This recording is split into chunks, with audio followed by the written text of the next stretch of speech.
Yo, what is going on, my dudes? Welcome to another RuneScape news coverage video. So for this video, we're going to be looking at mobile once again, this time looking at the UI and the layouts for your interface. So without any further ado, jump right into the video. Let's go.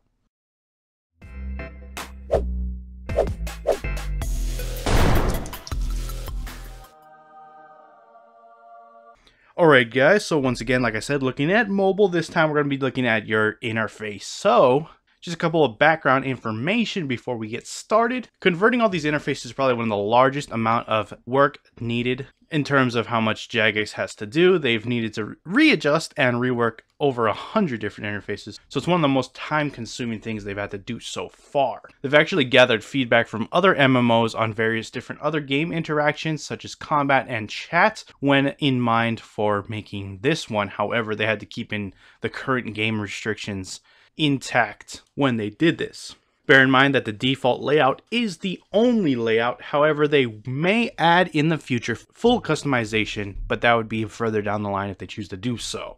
Now, what you've been seeing so far, as well as what I've shown in the previous video, is Mod Shani currently playing on mobile, but that actual layout is from an earlier build, and they had to take the live stream to the PCs to show off a much more current layout that will eventually be ported over to the mobile app. However, you know, it's not 100% set in stone that what we're going to be seeing is going to be the final look. I mean, some of these things may change due to player feedback, etc. So keep that in mind always in the back of your head. But we're going to get into what they've got so far. So here we have the new layout. You can see here that there is actually only one action bar that you have full interaction with. That retained from the last one. It is the two on the sides. It's a total of 7 different slots on each side. I assume you'd access these abilities with your thumbs, so they are readily available. These are touch interactive. There are 2 arrows on each side of these that'll allow you to rotate to different action bars, so that's good to know. There's also one non-interactive action bar that lays across the bottom of your screen as you're seeing. This one is a revolution bar. I don't know if you can change it. Probably not, since it's non-interactive. I don't think you can change it to full manual because there's no way of interacting with it. You can't touch that screen. So I imagine it's not designed for high-level PVM anyways. So that'll be your revolution action bar doing your abilities as you do. And then you can allocate like your more important abilities to the left and right with your thumbs.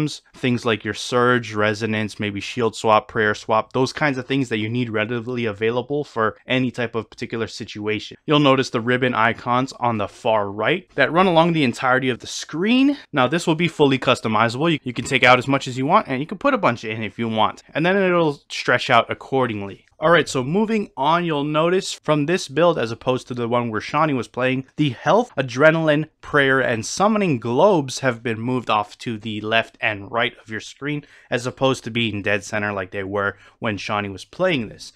That allows for more room for the player to click around, as those things will no longer be obstructing your view. And a button has been added to hide your action bars and your information globes. That is that fist icon in the lower left half of the screen. So if you click that, you can hide all that things. You don't need to see them, or you can pop it back up if you want. Moving on, in the top right, the settings, world map, lodestone icons have been resized into action bar buttons and moved off to the side. Again, as to not obstruct the player view as much as possible. Your minimap has been made into a rectangle, but they may look at this one again, one of those things that's not finally set in stone. And if you're curious, opening up the world map should work identical to the one that opens up in the PC build, just if you happen to be curious about that. Moving on to the middle top of the screen, we're going to have a look at the chat box.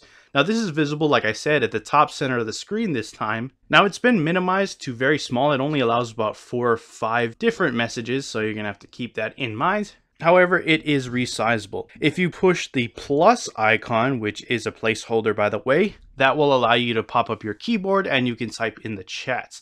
If you push the icon underneath, you can then resize the chat box so you can see much more chats.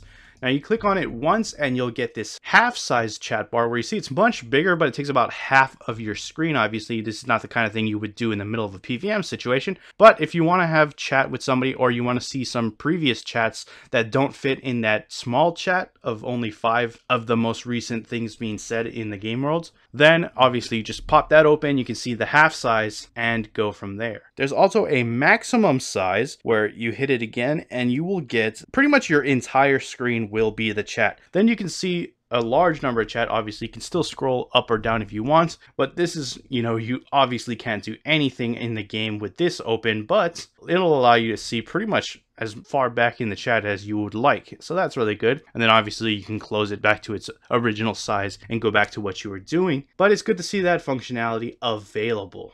Anyways, that's pretty much it. I just want to round off the video by saying that I did talk about scalable interface and UI, etc. in the previous video. They don't have a current ETA on that, as it takes a lot of time to get it to work properly. However, it will come eventually. They just haven't fully worked out the kinks of it as of right now, but don't worry about that. So that pretty much wraps it up for the video. Hope you enjoyed the interface. Like I said, it's not 100% finalized. It can change based on player feedback. So if you have any concerns, I suggest you go do so and let Jagex know. That being said, hit that like button if you enjoyed the video. If you're not subscribed yet, you want to stay up to date on all things RuneScape related, then hit that subscribe button.